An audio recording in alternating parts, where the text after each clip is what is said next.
Welcome to the deep dive. We're here to cut through the noise, get right to the core of things. That's the goal. And today, we are plunging into a really, really pivotal moment. One that basically reshapes an entire empire's destiny. So you're trying to imagine this. A realm, built on wisdom, on strength, suddenly facing this unimaginable horror. Yeah, it's intense. This isn't just some story. It feels like the very bedrock of a civilization, a defining origin. It really is. And we're digging into Chapter 3 of the Night, Full Moon, the Chronicles of the Atamera Empire. Okay. Specifically that section, the Hawk's Radiance, the Empire's future. Right. The title itself gives you a hint. Exactly. Yeah. And this chapter, it's set 25 years in the past, right? But it's not just recounting history. No. No, it's weaving the very fabric of Atamera's core values. Things like resilience, unwavering faith, Okay. and the often surprising kind of intricate ways that destiny actually reveals itself. So it's foundational. Absolutely foundational. It gives context to pretty much everything that comes after. Got it. So our mission then for this deep dive is to really unearth the profound lessons, the insights tucked away in this dramatic account. We'll be looking at the forces involved, monstrous and divine forces. Right, both sides. The huge sacrifices that are made and that almost impossible glimmer of hope that somehow emerges from the absolute darkest shadows. Yeah. So you're basically getting a shortcut here to understanding one of the most, frankly, incredible origin stories we've encountered. For quite some. Full of surprising twists, profound implications, showing how one single harrowing night could literally forge the future of an entire kingdom and its lineage. A single night changing everything. Exactly. So let's set the scene. Our journey starts at dusk, that time of transition, right? The light's fading. And we have Queen Lucerina, heavily pregnant, making her solemn return journey. From the Temple of God, Adam, at Celestine Crossway. Right, and the sky itself seems to be mirroring the drama that's about to unfold. Fiery oranges, deep purples. Foreshadowing. Totally. Distant thunder, hinting at rain, but maybe something more. More than just a storm. And this isn't just, a standard royal procession. It's a pilgrimage. A deeply personal act of faith. Yeah, by a queen carrying the weight of an entire empire on her shoulders. Literally and figuratively. She's prayed for her husband, King Ibericon, who's off fighting some terrible evil. A key point, he's absent. And for her unborn child, the heir. This whole journey just highlights the immense burden she carries.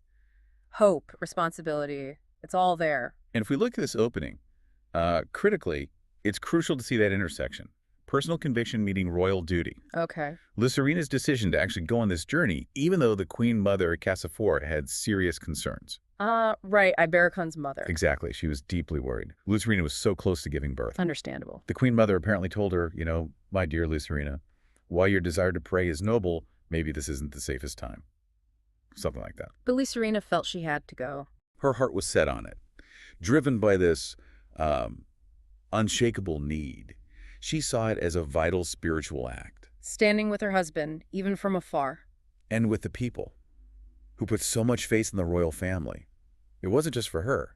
It was for the collective well-being of Atamera. So her conviction won out over the Queen Mother's worries. It did, but that apprehension lingered, especially because Ibericon, before leaving for battle, had apparently said to his mother, "Protect them, mother, they are my heart." Wow. Adds another layer. Doesn't it? And the procession itself, it moved with this solemn grace. Lucerina in this amazing palanquin. Described as sapphire and gold silks. Yeah, really rich colors, deep sapphire, gleaming gold, flanked by loyal servants, steadfast guards. It looks serene, dignified. But underneath there was this undercurrent of unease, like nature itself knew something was wrong. that contrast is powerful. Calm exterior, internal dread. It's a strong narrative choice. Huh. And meanwhile, the Queen Mother Cassiphora, she's burdened by her own anxiety. She got into the Grand Graveyard, To pick. praying to her late husband, Emperor Archelion, Ibericon's father, whose legacy Ibericon was now fighting for. Keeping the connection alive. And there's this detail, a hawk, soaring overhead as she prayed, as if carrying her words upward. A hawk. Interesting foreshadowing there, too. It hints at that divine connection woven through the whole story, even this early on. Reinforces the spiritual ties, the personal investment of the leaders. Okay, so the procession moves on, and they start crossing Archelion's arch. An ancient bridge. And this isn't just any bridge. It's huge, symbolic. a marvel of Atumira's enduring legacy. A symbol of resilience and unity, the text says. Exactly. Its Yeah. old stone arches, weathered but strong, they're said to whisper. Tales of centuries past, trials overcome, triumphs celebrated. It literally bridges their past, present, and future. It really does. But as they're crossing this incredibly symbolic structure, the environment changes. The river below. Yeah, it was gentle, but now it's surging. Newfound ferocity, swollen by the rains, roaring with untamed power. That's not just background detail, is it? No way. The rising chaos in nature directly mirrors the rising tension in the story. It's classic. And the choice of this specific place for the catastrophe, or Calian's Arch, that's deeply significant. Why there? Why this symbol of strength? Well, you have to ask, why choose this emblem of endurance for such a cataclysm? Right. Its destruction isn't just, bricks and mortar falling. It's a symbolic rupture. I see. It's meant to amplify the shock, the scale of the threat. It's just that even the most solid foundations, the things that define the empire, can be tested. To their breaking point. Exactly. And the river's growing fury acts as this stark metaphor for the disaster that's coming. Turning a peaceful return into something terrifying. Precisely. The text mentions Lucerina watching the water, thinking about the balance between strength and fragility. Even in the palanquin, surrounded by guards, they're unaware of what's lurking below. She'd felt renewed after her prayers at the temple, right? Yeah. It's still uncertain. Yes, that mix of renewed faith and lingering uncertainty is key. And now, this very symbol of hope and unity, the arch, is about to face its ultimate test. Showing that it's not just the stone, but the empire's resolve, that's about to be challenged. You got it. Okay, so here's where things really kick into high gear. The turning point. The procession reaches the very heart of Archilion's Arch. The rhythm of the journey just shatters violently. All that foreshadowing pays off. The rain, the thunder that was just the warm-up act. Suddenly, without any warning, this monstrous creature, erupts from the river. Immense. Huge, gleaming scales like molten silver in the dim light, eyes glowing with this unnatural luminescence. It's pure nightmare fuel. Chilling description. And you can almost feel its serpentine tail just lashing out, sending tremors through the bridge. The stone groans. The physical impact is immediate. And the roar, it's described as guttural, shaking the heavens, reverberating through the valley, pure malevolent power. And that's critical, shaking the very heavens. It signals this isn't just a physical threat. What else then? It's a malevolent force disrupting the cosmic order. Atumira's whole understanding of the world. Chaos itself. Wow, okay. So instant panic. Absolute panic. Gasps. Cries of terror ripple through the group. The bridge is literally quaking under their feet. The stones groaning. And the soldiers, disciplined as they are, they try to form a protective barrier around Lucerina, but they're just dwarfed by this thing. Hopeless. Utterly dwarfed. And the rain is pouring down, mixing with river spray, blurring everything, amplifying the chaos, the disorientation. People just trying to hold on. Servants clinging to rails, knuckles white, Yeah. guards bracing against buckling stone. It just highlights the creature's overwhelming power and how suddenly their reality is just broken. And then the unthinkable. The symbol itself. Archilion's Arch. It shatters. The creature's tail, with this earth-shaking crash, smashes into the foundation. Direct hit. Cracks spiderweb across the stone, getting deeper faster. The palanquin is rocking violently. The bearers struck. Futilely. And then one final, crushing blow. The bridge just crumbles, debris raining down into the raging river, swallowed by the water. Gone. The symbol is gone. And Queen Lucerina, vulnerable, pregnant, she's hurled from the palanquin. Okay. Her cry of terror just pierces the chaos, an echo of despair, and for a split second, her crown The beacon of hope. catches the last light before she plunges into that misty, churning abyss. That image. The Yeah. crown falling. Powerful. And her mind, in that moment, it races. Thoughts of Ibericon, far away, her unborn child. The future. But as the icy water engulfs her, it's not just loss she feels, it's mixed with this unyielding resolve, even then. That resilience again. Mm-hmm. But the destruction of the arch, it's more than just structural failure, isn't it? You called it a symbolic rupture. Exactly. It's challenging the empire's identity, foreshadowing a huge shift. And that image of the crown falling, it's like the kingdom's hope plunging into despair right alongside her. And the immediate aftermath on the riverbanks. Total pandemonium. Guards, servants scrambling desperately. Some just fall to their knees, crying her name, but the river just drowns them out. And the villagers who are watching? Frozen in horror, disbelief etched on their faces, the bridge they knew, just ruins. The news spreads. Like wildfire, Ugh. plunges the entire empire into mourning. It's not just a local tragedy. The shockwaves go everywhere, testing their collective spirit. That impact is massive. It's not just royalty. It shakes their faith, their stability to the core. You see that tension right away, don't you? Between despair and this fragile, desperate hope. Definitely. Because whispers start immediately. Uncertainty ripples through everyone. What are they saying? Well, some believe she's just gone. Yeah. Claimed by the river, by the monster's fury, her life extinguished. The rational, perhaps grim conclusion. But others, they cling to something else. A more fervent hope. Like what? That the gods themselves intervened, took her to another realm beyond their understanding, for divine reasons. So immediately, two different stories emerge. Right. This dual narrative takes root instantly. And it's fascinating because it reflects how humans try to find meaning, you know? In the face of the inexplicable. Exactly. Whether it's fatalism, it was meant to be, or belief in divine intervention, it sets the stage. Truth and belief are going to get tangled up. Shaping how this moment is remembered. And understood by the future. It underscores that huge psychological, spiritual impact on the whole empire. They have to redefine their world. Okay, let's go back to Lyserina herself. She's in the river. Trapped.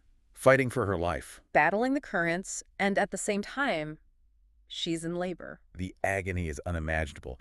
The icy water like relentless chains dragging her down, waves crashing over her. You can't even hear the people on the bank? No, the roar of the water drowns everything out. Her limbs are flailing, she's exhausted, gasping for air. And labor pains are getting worse. Increasing ferocity.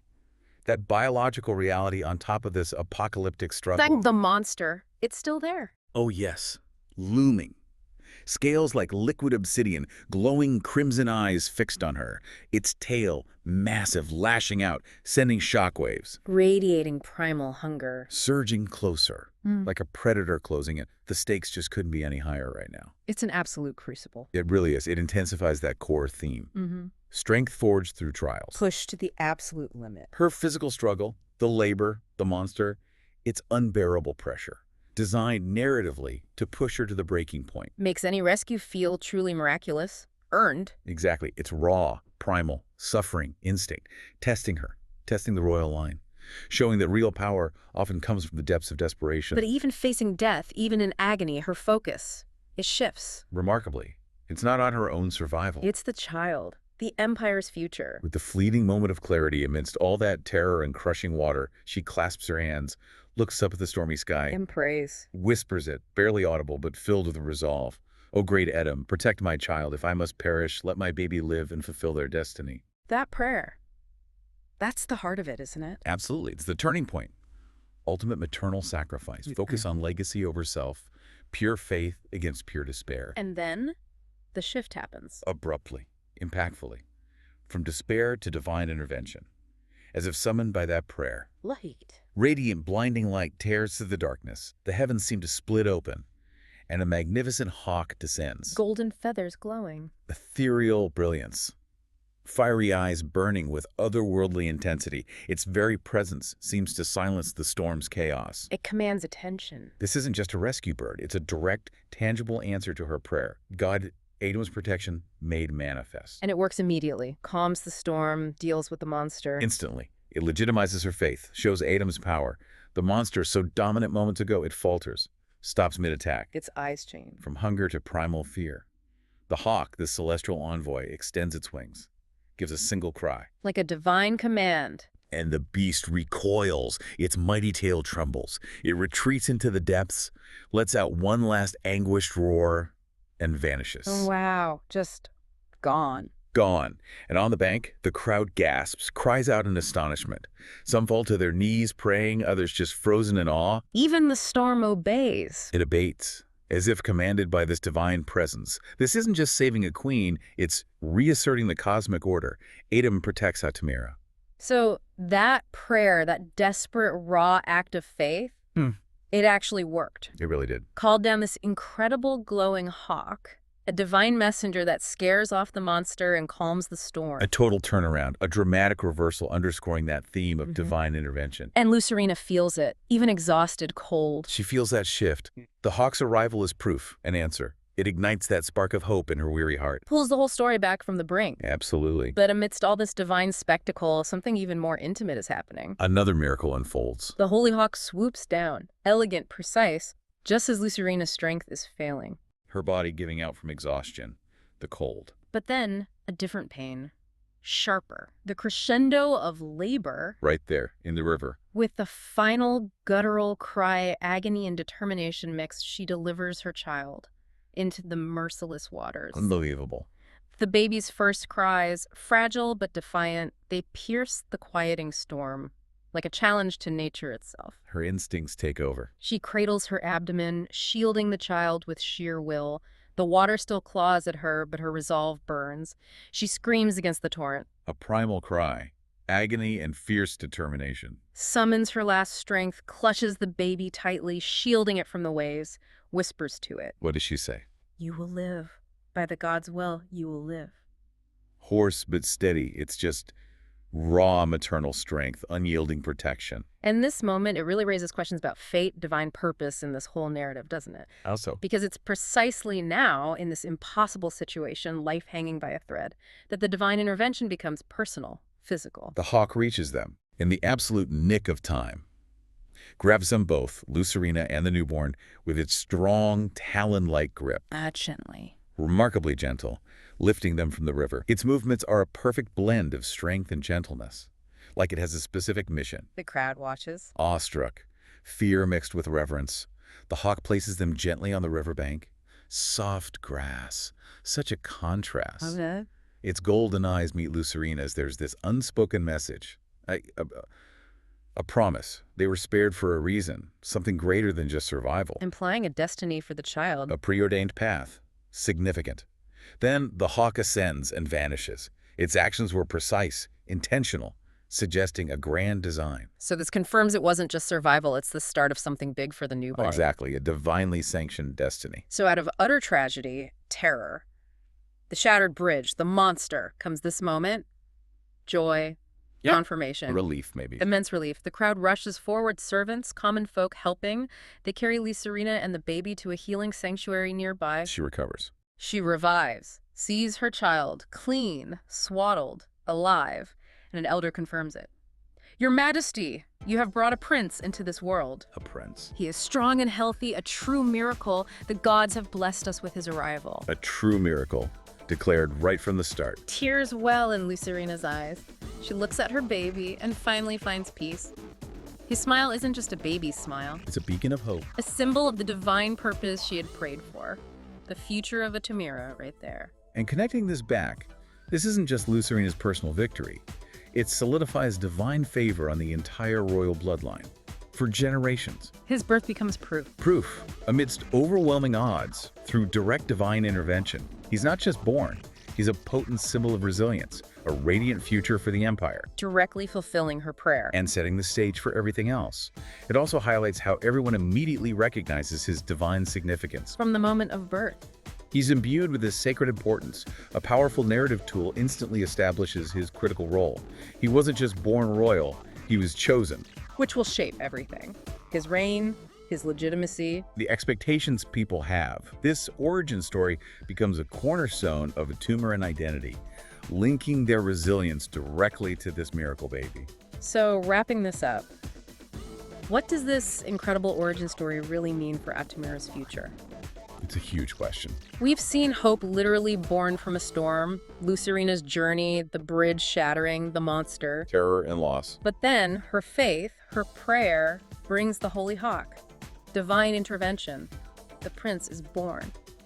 Paradoxically, that harrowing night, full of fear, forges this new, unbreakable hope. But it makes you wonder, doesn't it? What kind of burden does that place on this prince? Or is it purely a blessing? Right. Born under this confluence of tragedy, divine protection, immense hope. What kind of leadership will that demand? How does this extraordinary origin shape his reign?